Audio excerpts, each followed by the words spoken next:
Hi everyone, my name is Cailin Deiter and I'm excited to be here virtually today to talk about my research in the detection of canine distemper viral RNA in an African pygmy hedgehog with a chronic demyelinating myeloencephalopathy. So CNS demyelinating diseases have been described in both European hedgehogs and captive African pygmy hedgehogs in North America. Both conditions share symptoms of progressive ataxia, paresis, and paralysis.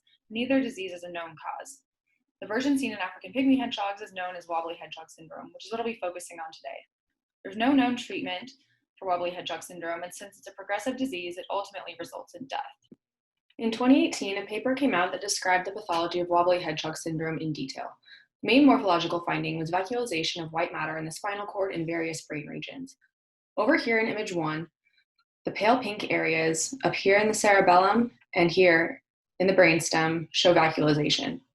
In image 2, these little white dots all along the ventral and lateral funiculi of the spinal cord are vacuolization as well. These areas of marked vacuolization are associated with the presence of swollen axons, which indicates degeneration and is shown by the arrows here and here in figures 3 and 4. There's also some degeneration of neuronal cell bodies, which can be seen at the arrowhead here in figure 5. Given these pathological findings, the authors concluded that Wobbly Hedgehog Syndrome is best described as a spongy myelinopathy. So this brings me to the case that I've been working on. A 3-year-old female African pygmy hedgehog was brought to the vet after 4 months of progressive neurological symptoms. The hedgehog presented with an unsteady gait, right-sided head tilt, and weight loss. Her condition continued to worsen despite nutritional support and antibiotic treatment with chloramphenicol, so she was euthanized and shipped to us at the Wyoming State Vet Lab. Our pathological findings were consistent with the ones described in the Diaz-Delgado paper. Microscopically, we found that there was mainly symmetrical white matter vacuolization within the lateral and ventral funiculi of the spinal cord, and then over here in this image on the right, you can see a higher magnification of the ventral funiculi, and you can really see all of the vacuolization there. So then, at an even higher magnification, it revealed that there were areas, in these areas of marked vacuolization in the spinal cord, have increased numbers of astrocytes, which in figure 1 you can see with the arrowheads indicating the nuclei. And they also identified occasional degenerating neuronal cell bodies, which is shown in this top image over here by the arrow. Evaluation of the cauda equina revealed areas of infiltration by activated macrophages, which is consistent with Wallerian degeneration, and it's shown here by the arrowheads. Since we used the brainstem and cerebellum for RNA sequencing, we were unable to examine its pathology, but the overall pathology of the spinal cord and the clinical presentation we interpreted as consistent with Wobbly Hedgehog Syndrome, or at least a disease that very closely mimics it.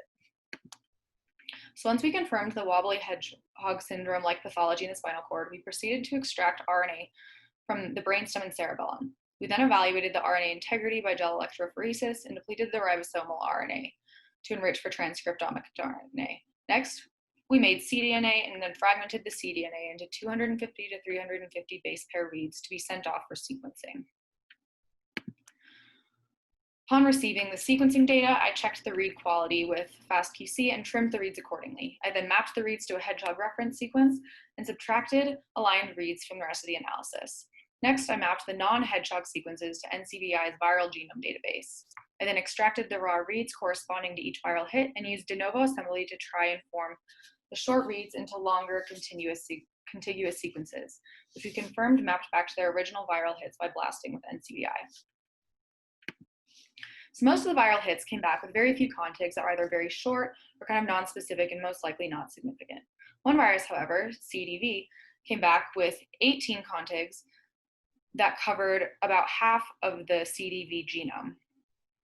More so, the contigs most closely aligned to the highly neurovirulent strain CDV A7515. And this strain is known to cause persistent CNS infection characterized by demyelination in a wide range of species. So given our findings, it seems plausible that this strain of CDV could possibly be linked to Wobbly Hedgehog Syndrome.